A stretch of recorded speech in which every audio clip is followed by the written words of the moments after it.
Assalamualaikum warahmatullahi wabarakatuh. Selamat pagi, salam sejahtera untuk kita semua.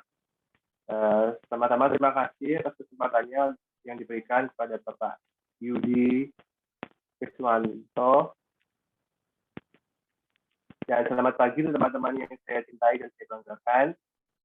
Pada kesempatan kali ini, kelompok 1 Civic Education ingin mempresentasikan mengenai demokrasi Indonesia bagian pertama. Sebelumnya, izinkan kami memperkenalkan diri anggota kelompok 1.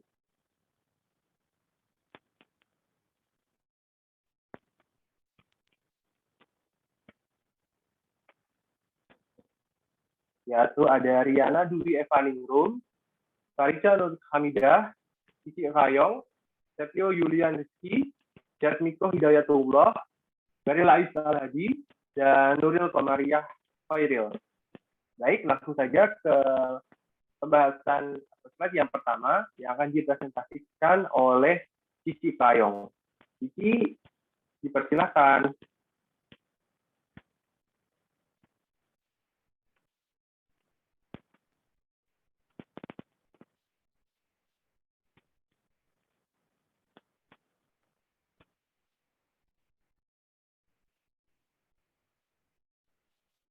Mohon maaf, Cici, mic-nya belum dinyalakan.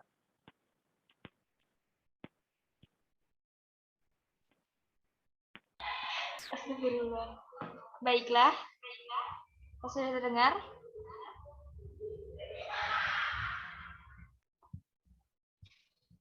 Yang pertama, saya akan menjelaskan tentang apakah demokrasi itu. Secara etimologis, demokrasi terbentuk dari dua kata yang berasal dari bahasa Yunani, yaitu demos dan kratos. Demos memiliki arti rakyat atau penduduk suatu tempat, dan kratos memiliki makna kekuasaan atau kedaulatan. Sedangkan secara terminologi, definisi demokrasi adalah bentuk atau mekanisme suatu sistem pemerintahan dalam suatu negara sebagai upaya untuk mewujudkan kedaulatan rakyat, kekuasaan warga negara atas negara untuk dijalankan pemerintahan negara tersebut.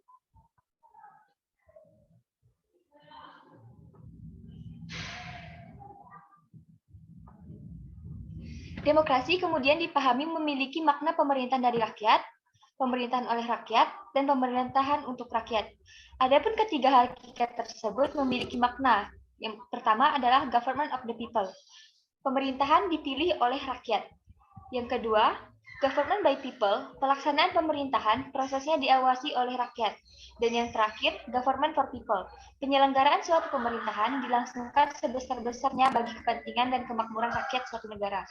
Dengan demikian, dari pembahasan tersebut dapat ditarik kesimpulan bahwa demokrasi merupakan sistem sosial dan sistem politik dari pemerintahan dengan kekuasaan-kekuasaan pemerintah yang dibatasi oleh hukum dan kebiasaan untuk melindungi hak-hak perorangan dari warga negara.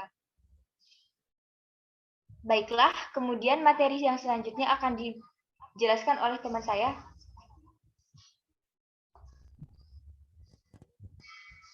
Kepada teman saya persilahkan.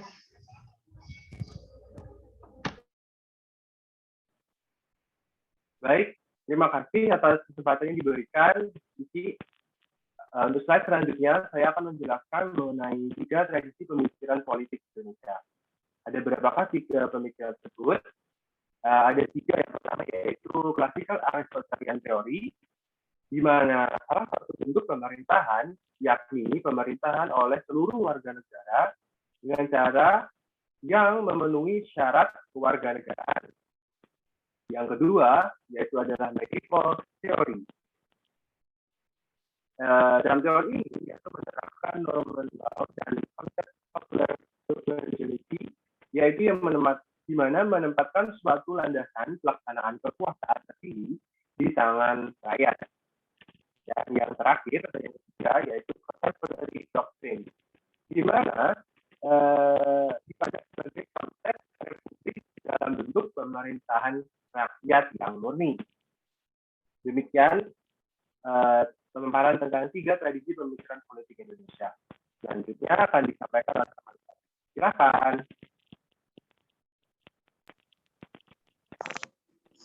Oke, terima kasih waktu yang sudah diberikan, saya akan menjelaskan tentang pemikiran tentang demokrasi Indonesia. Demokrasi yang di Indonesia adalah demokrasi yang berdasarkan Pancasila yang masih terus berkembang sifat dan cirinya terdapat dari berbagai sumber tafsiran. Menurut Muhammad Hatta, kita sudah mengenal tradisi demokrasi jauh sebelum Indonesia merdeka, yaitu demokrasi desa, yang bercirikan 1. Cita-cita rapat, 2. Cita-cita masa protes, 3. Cita-cita tolong-menolong. Ketiga unsur tersebut merupakan pengembangan ke arah demokrat di Indonesia modern, yakni daulat rakyat, guna mencapai kesejahteraan bangsa. Oke, sekian materi dari pemikiran tentang demokrasi Indonesia. Selanjutnya materi akan disimpulkan teman saya.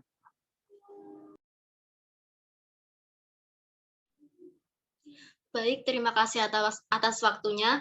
Sekarang saya menjelaskan tentang pentingnya demokrasi sebagai sistem politik kenegaraan modern. Yang pertama yaitu menjamin hak-hak dasar. Negara yang menjalankan pemerintahannya dengan sistem demokrasi, menjamin hak-hak dasar warga negaranya. Yang kedua yaitu adanya kesetaraan setiap warga negara. Sistem negara demokratis mengedepankan kepentingan rakyat dengan menomorsatukan rakyat. Yang ketiga, pemenuhan kebutuhan rakyat. Demokrasi dilakukan agar kebutuhan masyarakat umum dapat terpenuhi. Yang keempat, pembaruan kebijakan sosial.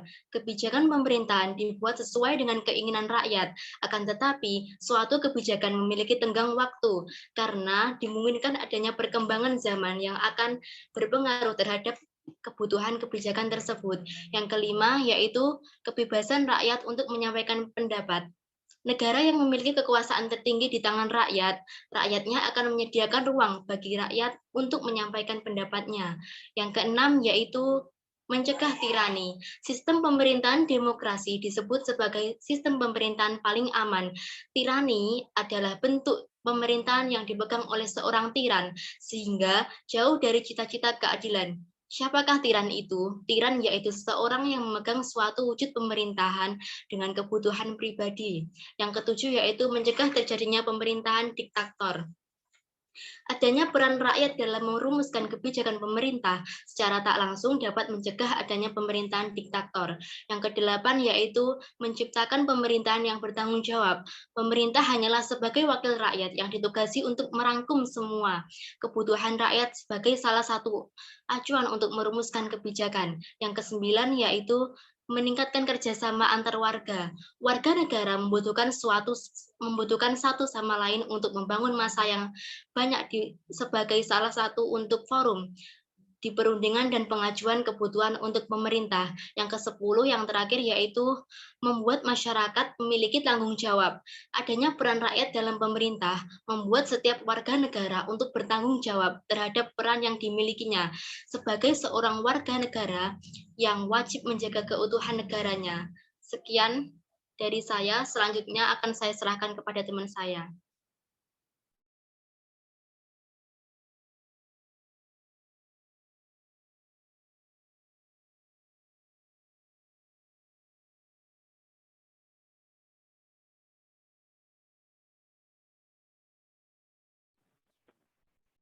Baik, yang berikutnya adalah latar belakang perlunya kajian Pancasila sebagai ideologi negara.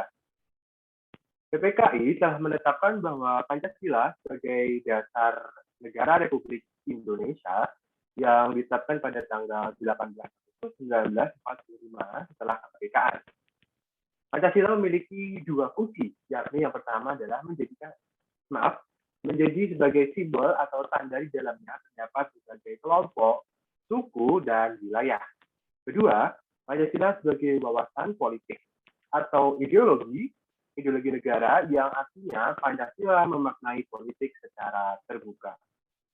Demikian untuk slide berikutnya akan disampaikan oleh teman saya. Silakan.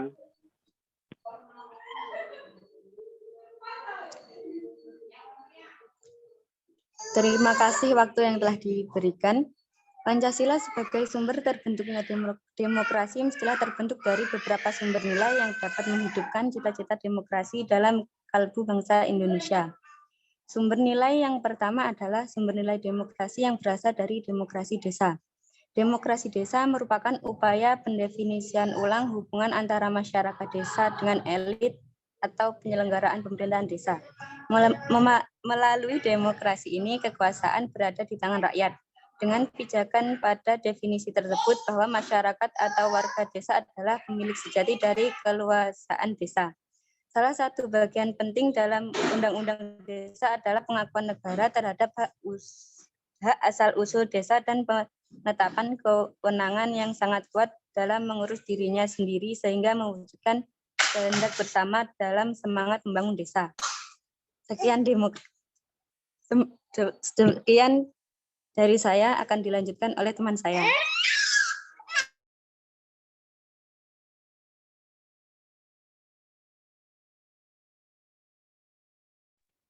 Terima kasih atas waktu yang diberikan kepada saya. Saya akan menjelaskan sumber nilai yang berasal dari Islam.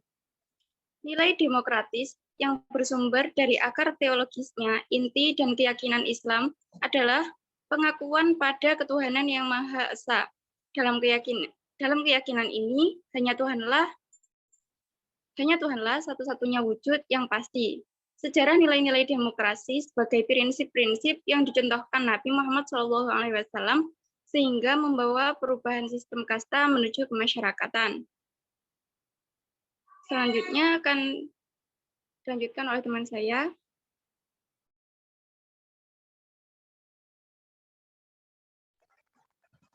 Baik, sumber nilai yang berasal dari Barat. Masyarakat Barat mempunyai sejarah demokrasi yang panjang. Yunani menjadi tempat perkembangan demokrasi partisipatif di Eropa, terutama di kota Athena pada abad ke-5. Kedepannya sistem ini mulai muncul di kota lain seperti di Roma, Italia, akan tetapi memiliki sistem pemerintahan yang berbeda, yakni republik. Model pemerintahan demokratis seperti Athena dan Roma ini kemudian menyebar ke kota-kota lain sekitarnya. Model demokrasi ini mengalami kemunduran semenjak runtuhnya Imperium Romawi sekitar abad ke-5 Masehi. Mengalami sedikit kebangkitan pada beberapa kota di Italia pada abad ke-11, kemudian lenyap pada akhir zaman pertengahan Eropa. Untuk selanjutnya, sistem pemerintahan pengganti demokrasi Eropa adalah pemerintahan dengan sistem otoriter. Next.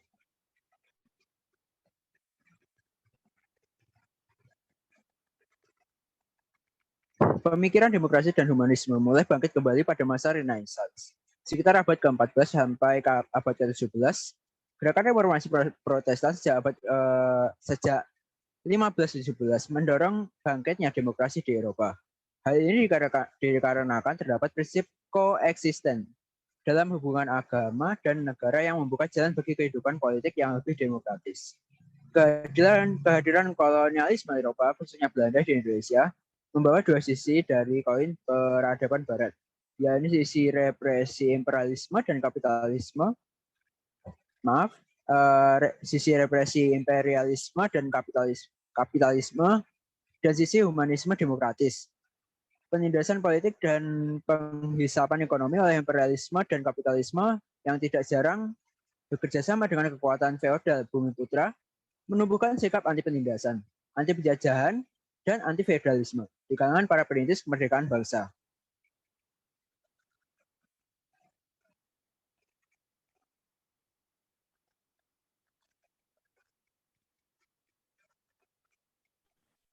Baik, itulah tadi pemaparan dari kelompok 1 mengenai demokrasi Indonesia bagian pertama.